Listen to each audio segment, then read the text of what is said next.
जय मसीह की प्रिय विश्वासी भाई एवं बहन, प्रभु का हम धन्यवाद करें। एक और आशीषों से भरे परमेश्वर की सामर्थ से, उसकी उपस्थिति और अगुवाई से भरे हुए इस दिन के लिए हमारा परमेश्वर हमारे साथ है।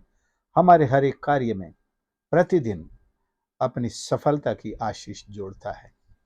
जी हाँ, मैं विश्वास करता हूँ हम में से हर एक को परमेश्वर प्रतिदिन,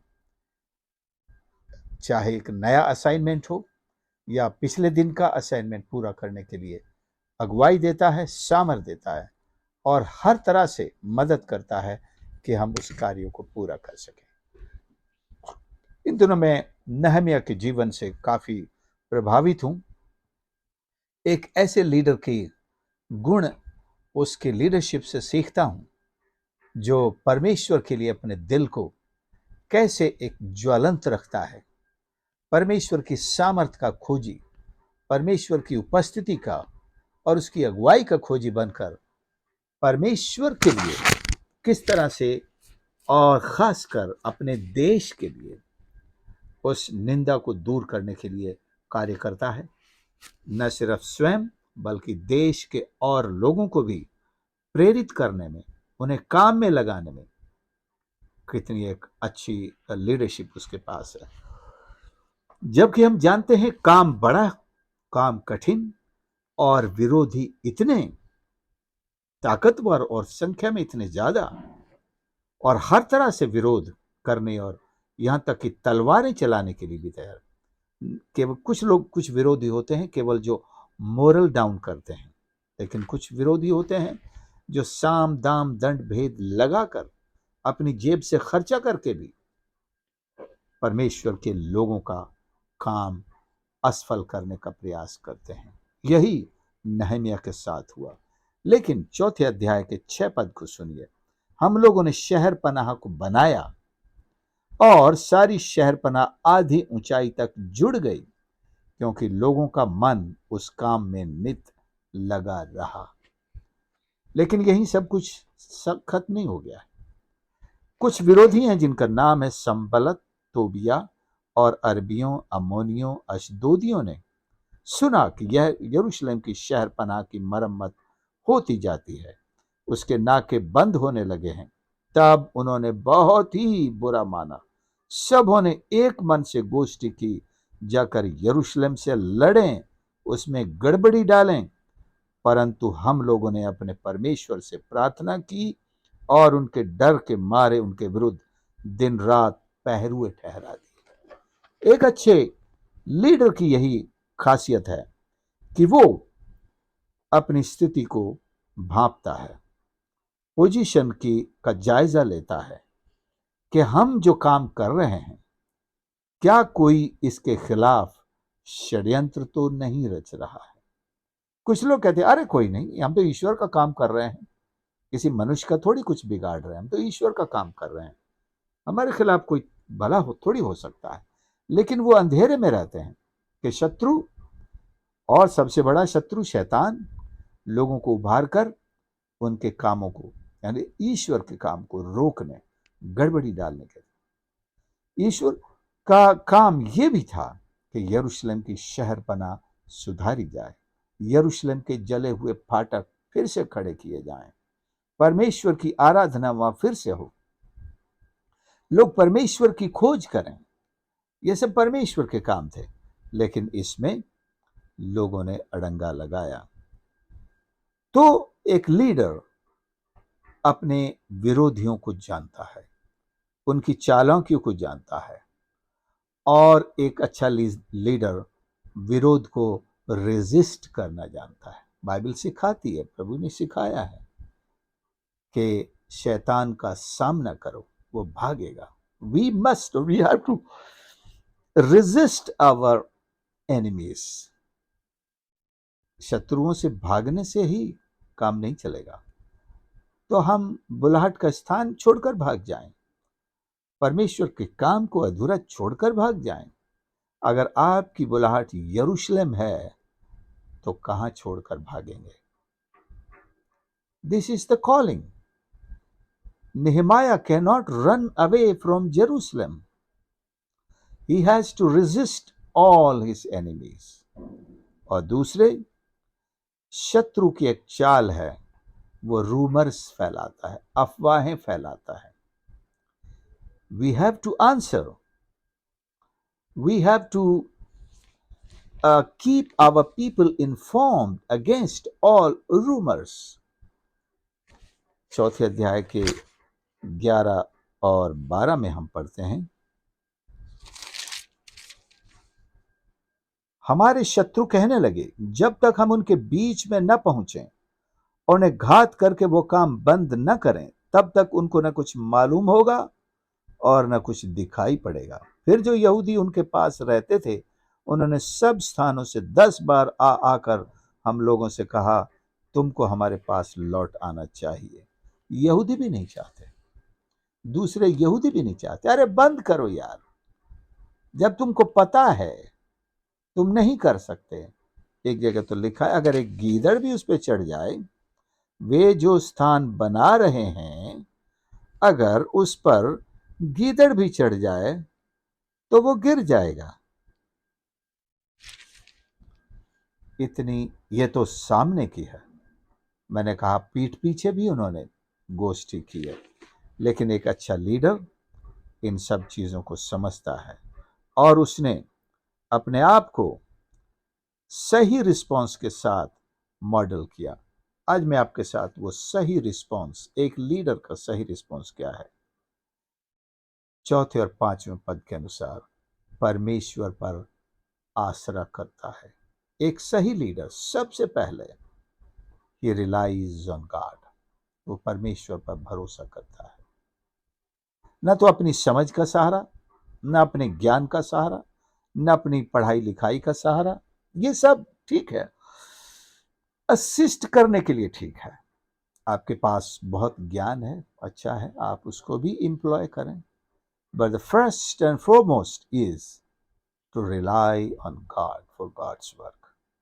ईश्वर के काम के लिए ईश्वर पर निर्भर करना। दूसरी उसके लीडरशिप की क्वालिटी है कि उसने विरोध को भी एक्सेप्ट किया, उस चैलेंज को भी माना इस तरह कि उसके अनुसार उसे अपने आप को सामने लाना है। जैसा चैलेंज मिल रहा है, उसके अनुसार में अपने आप को और दुगनी ताकत, दुगनी समझ, दुगनी एकता और उसके और आधे समय के अंदर अपना काम पूरा करने का प्रयास करो। तो पहले दिन में करते थे, अब रात में भी काम करने लगे। तो इसे कहते हैं काम को और आधा, टाइम को और आधा करना। दिन के मान लीजिए अगर 8 घंटे करते थे, अब 24 घंटे काम चल रहा है। किसी को थकान होती है, वो जाकर आराम कर लेता है, आज दूसरा आ जाता है, लेकिन काम बंद नहीं होता है। एक अच्छा लीडर है। और परमेश्वर का काम करने वाले रेस्ट नहीं किया करते हैं। रेस्ट सब केवल तभी आया है बाइबल में, जब वो अपने बुढ़ापे में कब्र के पास, कब्र में उतारे गए। He rested along with his fathers, अपने पिताओं के साथ सो गया। वही है rest. Until the last breath, a servant of God works। या तो शारीरिक रूप से, भौतिक रूप से काम करता है, नहीं तो प्रार्थना में बैठा है, आत्मा में होकर काम करता है, लेकिन वो काम करता है। प्रार्थना करना रेस्ट करना नहीं है। किसी के लिए दुआ करना, भले आप अपने बिस्तर में बैठकर कर रहे हैं, भले आप बुजुर्ग की अवस्था में, आप फिजिकली दूसरे काम नहीं कर पा रहे हैं, दुआ कर रहे हैं, लेकिन आप काम कर रहे हैं, आप ईश्वर की सेवा कर रहे हैं। सो उन्होंने उनको किस तरह रिस्पॉन्ड किया, 9वें पद में हम पढ़ते हैं, परंतु हम लोगों ने अपने परमेश्वर से प्रार्थना की और उनके डर के मारे उनके विरुद्ध दिन रात के पहरुए ठहरा दिए। अब उन्होंने इतनी सारी बातें की थी, सनबालात, तोबिया, और अरबियों, अम्मोनियों, अश्दोदियों ने सुना कि यरूशलेम की शहरपनाह बन रही है, बुरा माना और सबों ने एक मन से गोष्ठी की कि जाकर यरूशलेम से लड़ें, उनमें गड़बड़ी डालें। तो इसका रिस्पॉन्स क्या निकाला परमेश्वर के दास ने? एक तो प्रार्थना की, स्वर्ग के परमेश्वर से प्रार्थना की और पहरुए बैठा दिए, उनके हाथ में हथियार दे दिए। आत्मिक रूप से देखा जाए तो हम हथियारों का इस्तेमाल बहुत कम करते हैं आत्मिक रूप से, जबकि हम सबको परमेश्वर ने आत्मिक हथियार दिए हैं। इफिसियों 6 अध्याय, उसमें आत्मिक हथियार हमको न सिर्फ बताए गए हैं बल्कि दिए गए हैं। हमें इनको धारण करके इनका इस्तेमाल करना चाहिए। हमारे चारों तरफ भी ऐसे लोग हैं जो हमारे कार्य को पसंद नहीं करते हैं, जो आपकी सेवा को पसंद नहीं करते हैं, जो आपका मेहनत करना उनको पसंद नहीं है, आपका प्रचार करना पसंद नहीं है, प्रार्थना करना तक पसंद नहीं है। तो इस रेसिस्टेंस के सामने आप और मैं क्या करेंगे? हम अपने हथियारों का इस्तेमाल करेंगे और हमारे हथियार संसार के नहीं हैं। संसार की बंदूक, तलवार, झलम ये नहीं है। हमारे हथियार आत्मिक हैं। Our weapons are spiritual. उनकी सूची यहां पर दी गई है, क्योंकि हमारा ये मलयुद्ध लहू और मांस से नहीं है। नहीं तो हम भी भौतिक हथियार उठाते अगर हमारा मलयुद्ध मांस और लहू से होता। लेकिन सामने तो मांस और लहू ही है। ये अरबी, ये अशदोदी, ये यहूदी, दूसरे यहूदी हैं, और संबलत और तोबिया, ये मांस और लहू हैं।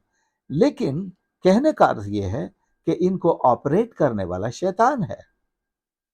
ये मनुष्य जरूर हमारा विरोध कर रहे हैं, लेकिन ये किसी और शक्ति के हाथ में पड़कर खेल रहे हैं। इसलिए परमेश्वर के दास नहम्याह ने अपने असली शत्रु को पहचाना। मांस और लहू नहीं, बल्कि उनके पीछे वो है। तो उस समय उसने वही हथियार उठाए, लेकिन उसका सबसे ताकतवर हथियार था प्रार्थना। उसने परमेश्वर से प्रार्थना की। इसलिए तो पौलुस भी कहता है परमेश्वर के, इफिसियों 6:13 में, परमेश्वर के सारे हथियार बांध लो कि तुम बुरे दिन में सामना कर सको, सब कुछ पूरा करके स्थिर रह सको। इसलिए तो शैतान क्या करता है?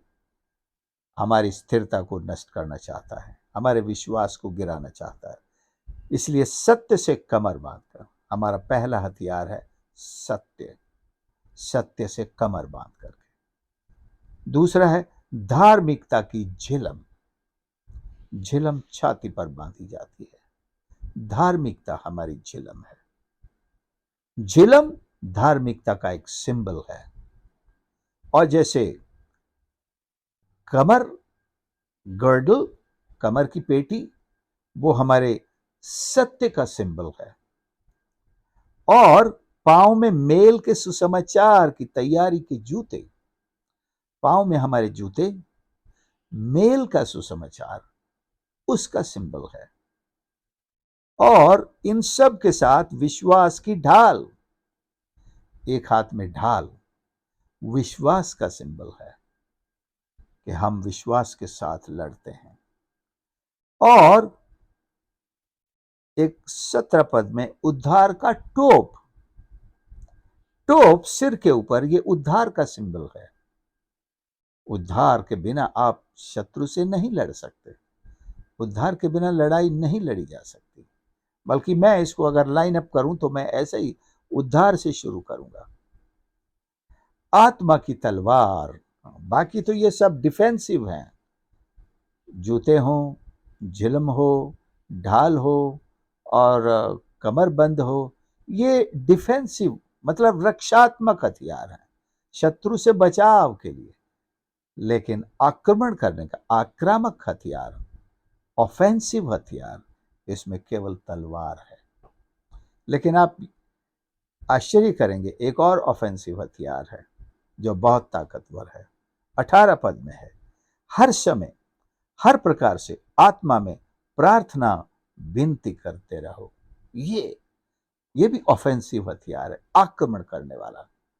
ये जब शत्रु दूर होता है, ये भाला, प्रार्थना करते रहो, ये भाला जो एक्चुअली एक रोमी सिपाही के हाथ में रहता है, तलवार तो उसके कमर में ऐसे बंधी होती है, लेकिन भाला हाथ में होता है, तो भाला लेकर खड़ा रहता है। लेकिन इस तस्वीर में भाले का जिक्र नहीं आया है, तो भी आप जानते हैं भाला छूटा नहीं है। यहाँ ये प्रार्थना जो शब्द आया है, ये भाले के लिए है कि हम भाला जब शत्रु दूर होता है तो निशाना लगाकर यहां से मारते हैं। तो कम से कम अब जैसे वर्ल्ड ओलंपिक में भाला फेंक की वो होती है, तो कम से कम जिसने गोल्ड मेडल जीता है 80-90 मीटर तक वो भाला फेंकता है।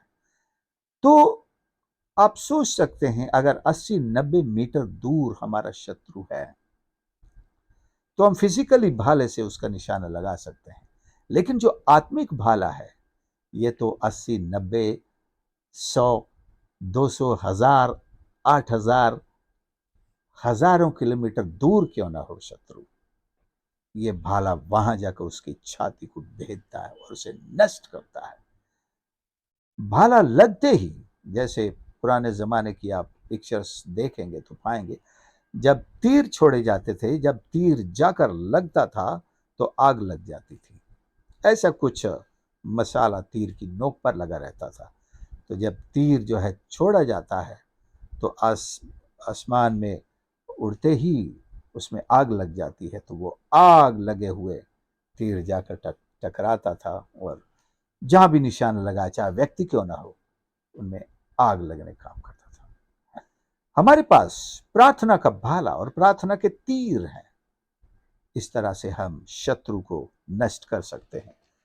तो नहम्याह हथियारों का महत्व जानता है, उसने हर एक काम करने वाले की कमर में तलवार और बर्छियां सौंप दिए और लिखा है आगे, एक हाथ से वो दीवार बनाते हैं और एक हाथ में वो तलवार लेकर के अपनी रक्षा भी कर रहे हैं, क्योंकि शत्रु चारों तरफ से और कभी भी आकर उन्हें परेशान कर सकते हैं। और बीच में अगर आप 14वां पद पढ़ेंगे तो है, मैं देखकर उठा और रईसों और हाकिम और सब लोगों से कहा, उनसे मत डरो, परंतु जो महान और भय योग्य है उसी को स्मरण करके अपने भाइयों, बेटों, बेटियों, स्त्रियों और घरों के लिए युद्ध करना। एक चीज जो परमेश्वर का वचन हमें सिखाता है कि हमें बार बार एक रीअश्योरेंस या बार बार एक हिम्मत बंधाने की जरूरत है। परमेश्वर का काम करने वाले बहुत सेवकों को कई बार किसी एक छोटी बात में निराश होते देखा है, लेकिन कोई ऐसे समय में आकर उनकी हिम्मत बढ़ाता है, हिम्मत बंधाता है, वो और दुगने साहस के साथ अपने सेवा के काम में लग जाते हैं। तो परमेश्वर को देखते हुए काम करो, विरोधियों से मत डरो, परमेश्वर से डरो, वो तुम्हारे साथ है, वो तुम्हारा काम सफल करेगा। और 15 पद में लिखा है, हमारे शत्रु ने सुना कि यह बात हमको मालूम हो गई, परमेश्वर ने उनकी युक्ति निष्फल की, तब सब के सब शहरपनाह के पास अपने अपने काम में लौट गए। सफलता मिली। उन्होंने देखा ये लोग तो काम में लगे हुए हैं, ये तो हटने वाले नहीं, ऊपर से हथियार भी उठा लिए हैं और प्रार्थनाएं भी चल रही हैं। हमारे काम की सफलता का सिंबल यही है।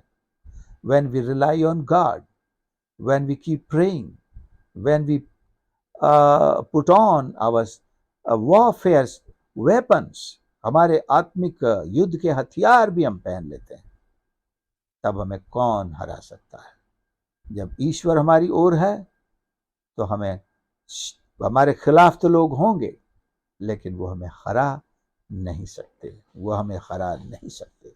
दे कैन नॉट डिफीट अस। सो निर्माण करने वाले सैनिक, सिपाही जब आत्मिक हों, पूरे आत्मिक हों, चाहे वो आत्मिक घर का निर्माण हो या भौतिक घर का निर्माण हो, मुकम्मल होकर रहेगा।